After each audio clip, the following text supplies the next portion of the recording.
Good morning, almighty ones. Let me share with you something interesting. I think very interesting. Deuteronomy 33, verse 2. And he said, the Lord came from Sinai, rose up from Seir unto them. He shined forth from Mount Parah. He came within 10,000s of saints from his right hand, went a fiery law from them. Verse 3 says, yea, he loved the people, all his saints are in thy hand, and they sat down at his feet. Verse 3 here. They sat at his feet. Everyone receives your words.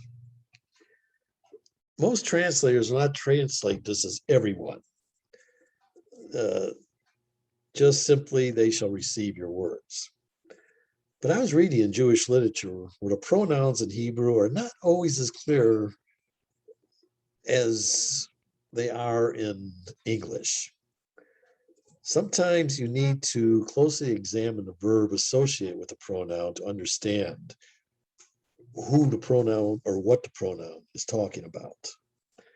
In this case, you get a little hint of who is receiving this message. That's right, this translation says everyone, King James. The Berean Study Bible says each.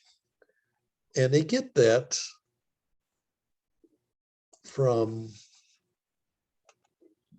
this here. He loves and receives everyone. You notice the word everyone is in brackets. That's because the word yasa, which comes from the root word nasa, has a lot of meanings. You see, to bear, to carry, support, sustain, to endure, to take away, to forgive. I mean, it runs the gamut. But there's one thing very special about this word, yasa. It's inclusive. It's speaking of everyone. And I believe in this context, I believe the word receive is correct. But it's also not quite, I'm not saying not quite accurate, but not quite complete. Because at your feet, they receive your words. Who receives the words? Everyone receives his words. Now you look at the verse 2, it talks about the Yahweh from Sinai, dawned on Seir, shown from Parah. What's he talking about here? Most of Christian commentators say he's talking about the wandering of the Jewish people. The Jews, however, don't say that. What they're saying, the Jewish rabbis teach, is that God first gave the Torah on Sinai. Then he went over to Mount Seir. We see in Genesis 36:8, who dwelled on Mount Seir? Genesis 36:8 says, thus dwelt Esau in Mount Seir. Esau is Edom. In other words, God then went to the descendants of Esau and gave them the Torah. And then he went to Mount Parah and gave the Torah to the people there. The point being, by this time he had 10,000s. Well, this word rabavat, actually just means countless numbers of holy ones. Well, Kadesh is holy from his right hand. Those who they were given the Torah in their hearts.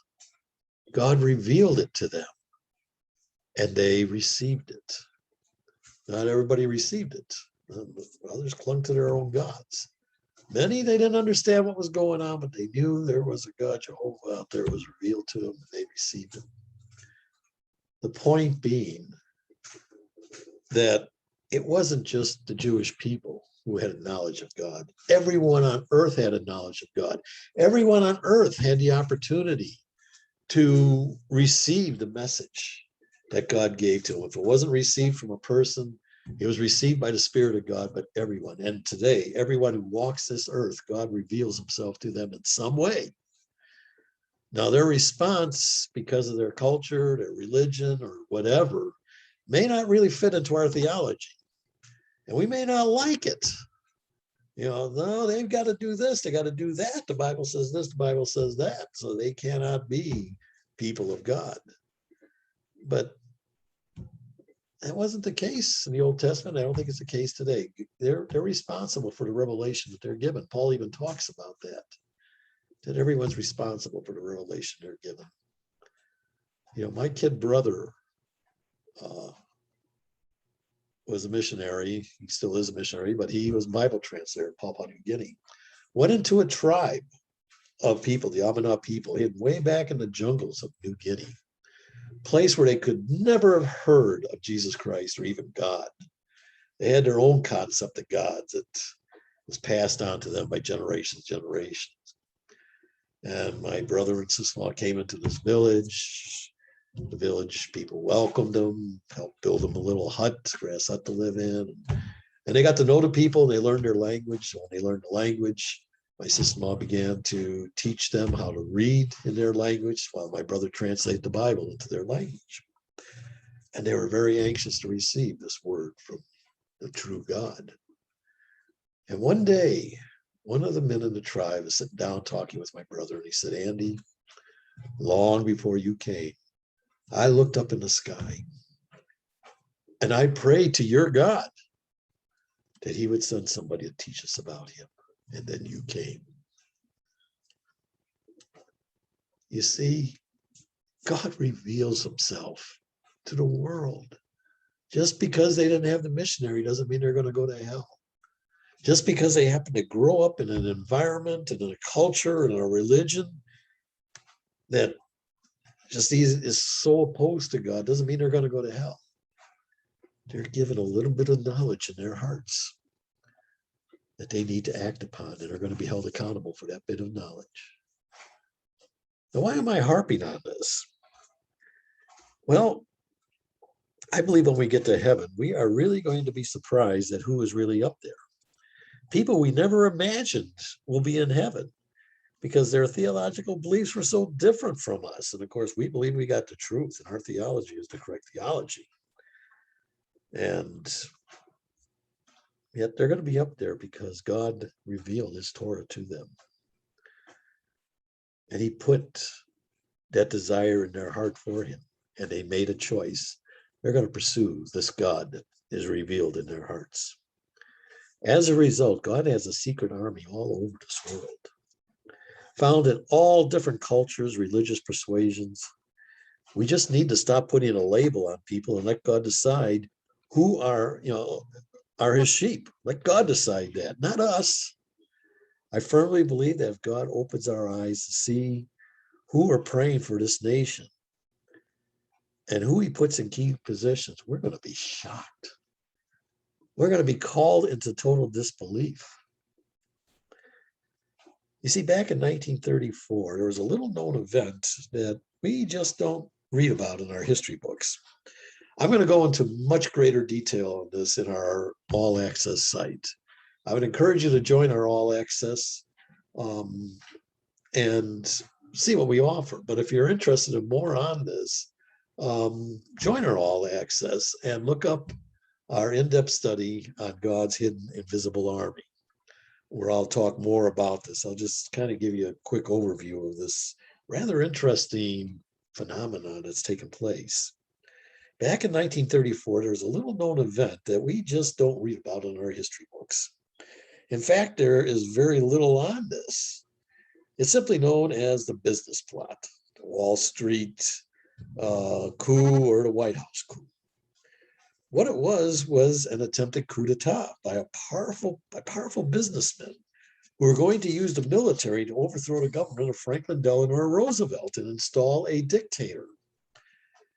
They went to the retired Marine Corps Major General Smedley Butler, who was a Medal of Honor winner, and chose him to lead this coup.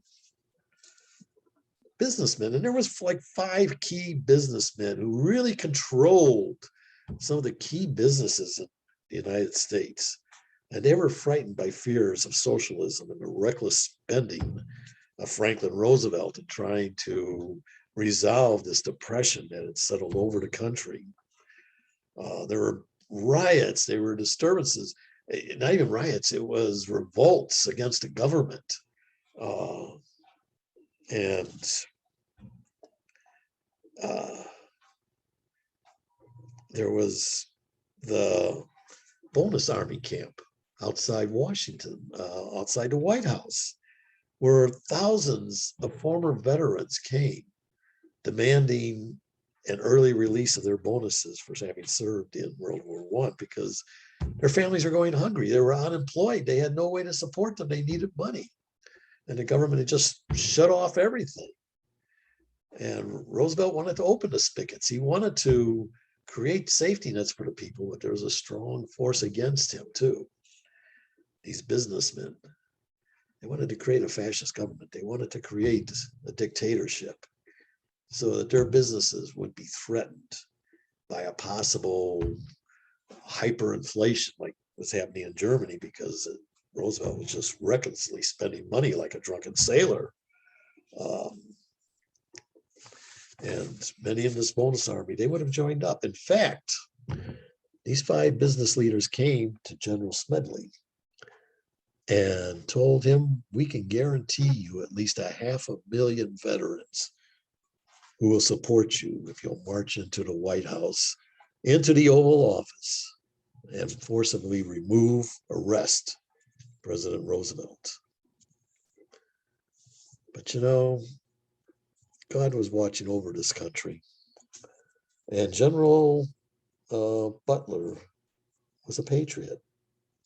He only agreed to lead this coup so he could prevent it from happening, which he finally did when he turned over all the evidence to the Justice Department and testified to Congress that he was promised an army of 500,000 veterans to back his attack. This coup quickly dissolved. Nobody was ever convicted of any insurrection or, treason. That's the way things go. They were powerful, they were rich, and they just crawled back into their corners and went about their business. And the coup never took place. But you see, God was watching over this nation because Christians were praying. There was a revival taking place that was sweeping this nation at that time during the Depression. Many turned to God rather than revolution. And because of people turning to God, and because of the prayer of the people, history doesn't say that the years 1935 to 1945 was a decade of miracles, but I call it a decade of a miracle. Because here was a nation that was about to go bankrupt, a nation that was filled with poverty and people ready to revolt and bring down the government, a nation then that had to go to war and was totally unprepared for war, and yet created the most powerful army on earth in just a matter of just a few months, and ended up walking out after the end of that decade of 1935 at 1945, becoming the most powerful nation in the world, the most prosperous nation in the world. Oh, and then we did something else. All nations throughout history. I mean, I taught church history. I have a PhD in archaeology. I studied civilizations. There has never been a nation like the United States where we conquer a nation as we did Germany and Japan and other countries. And the normal routine is keep them under oppression, turn them into slavery, strip them of all their resources so that you can become rich and wealthy. What did the United States do? We took our resources, we took our wealth, such as it was, and poured it back into Germany and Japan. We helped our enemies to rebuild and reestablish themselves. What nation ever did that? We did, because we were a Judeo-Christian nation. And we were following the laws of God. We were following the teachings of our Jesus, who said, love your enemies, do good to those who despitefully use you. Help the orphan and the widows. And there were many orphans and widows in Europe. And we helped them. We sent them food. We sent them supplies. We sent them money. Even though we didn't even have the money. They said, we're now we are going bankrupt after the Roosevelts. New Deal and after all the money we invested in this war, and now we're giving more money away? We're broke. We're busted. But what happened? We became the richest nation in the world, the most prosperous nation in the world. Well, I want to bring this back here. What we got? What's going on here? And let's take a look at 1 Kings 19:18. Here we have the story of Elijah, who confronted the leadership of Israel. Now, Israel, that was a nation of God. That was the nation that was the light to the world about God Jehovah. And yet Elijah cried out and says, I'm the only one who's worshiping you. The nation's gone down the tubes. This nation is corrupt. It's destructing. It's and he was really feeling sorry for himself. And God said in 1 Kings 19:18, yet I have left me 7,000 in Israel. Nobody says, I have left me. I have established 7,000 in Israel, all whose knees would not bow unto Baal, and every mouth that had not kissed him. God said, I still have my remnant. I still have my people, and they're praying. As long as they're praying, Elijah, you're not the only one. I'm going to take care of this nation. I'm going to take care of them. And God did. They faced wars that they won, battles that they won. Yeah, there was a period when a very severe famine came for 7 years. That was because God was trying to bring them back. When the famine ended, they again entered back into prosperity. God was protecting that nation. Now, here's the funny thing about it.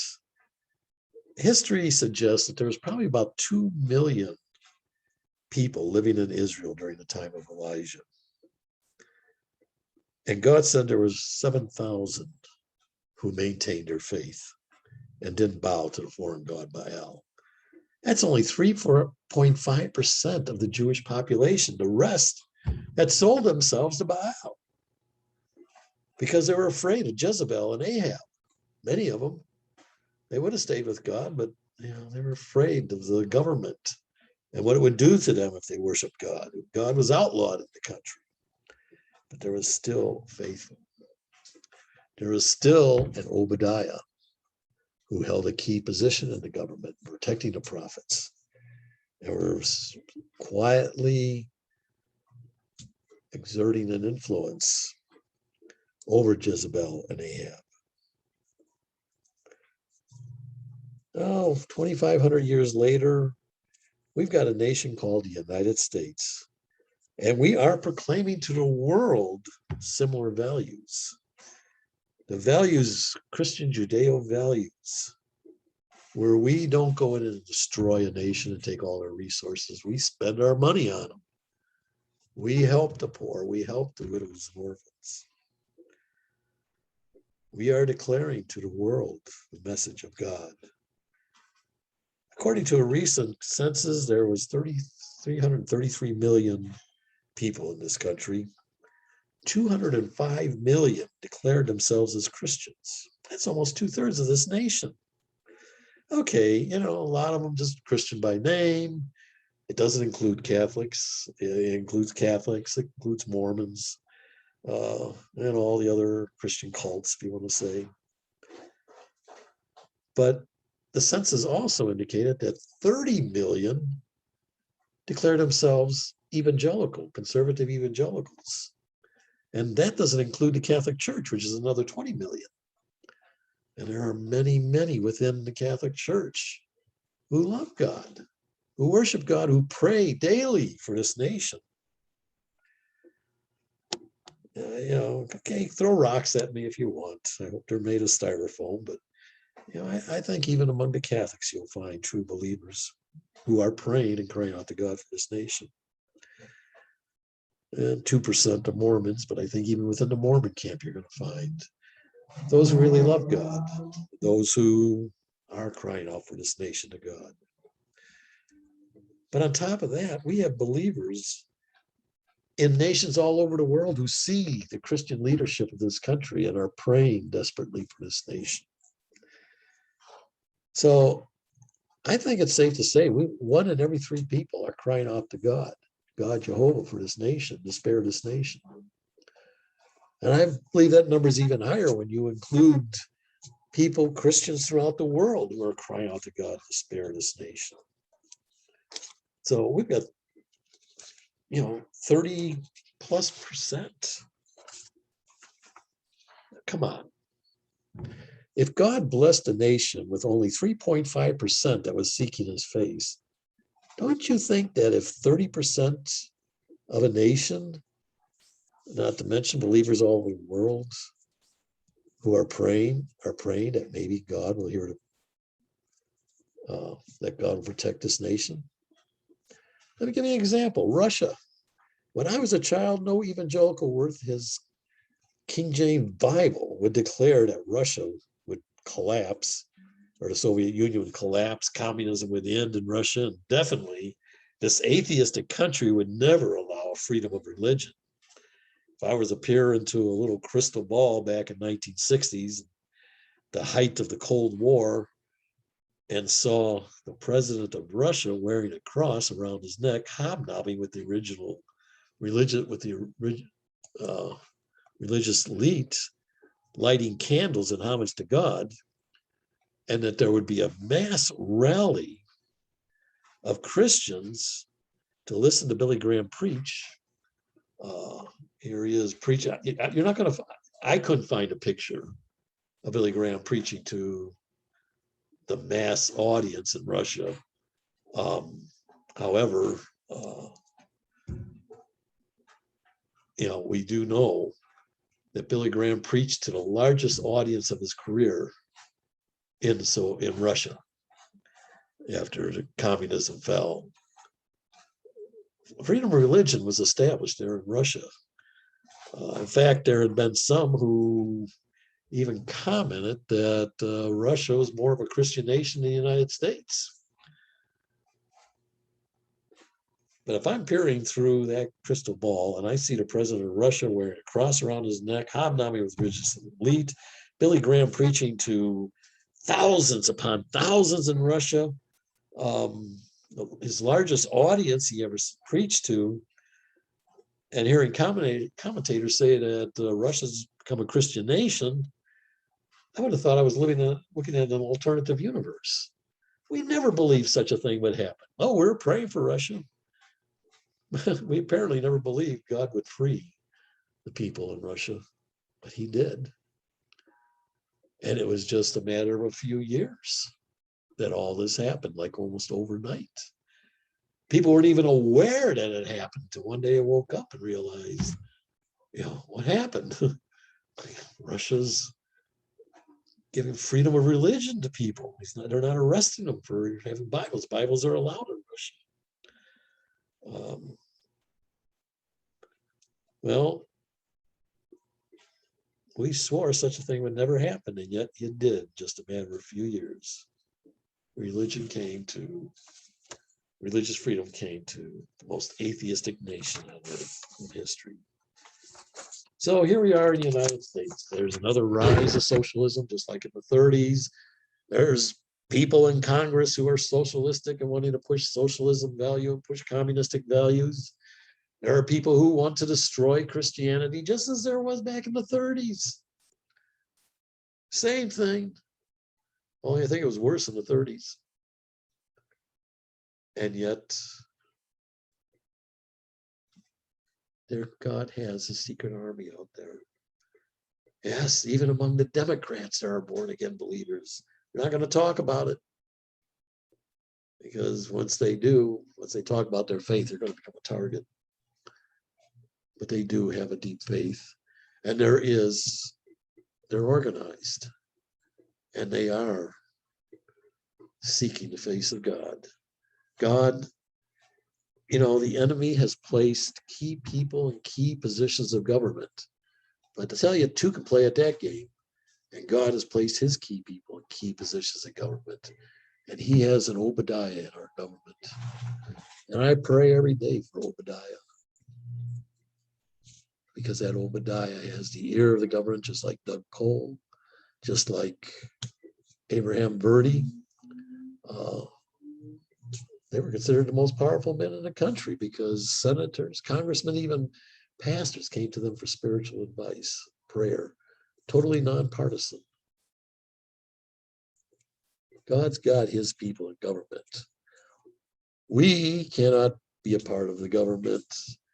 All we got is just a vote, but we also have one other thing. We have prayer. I'll leave you with one verse that's very, very important here.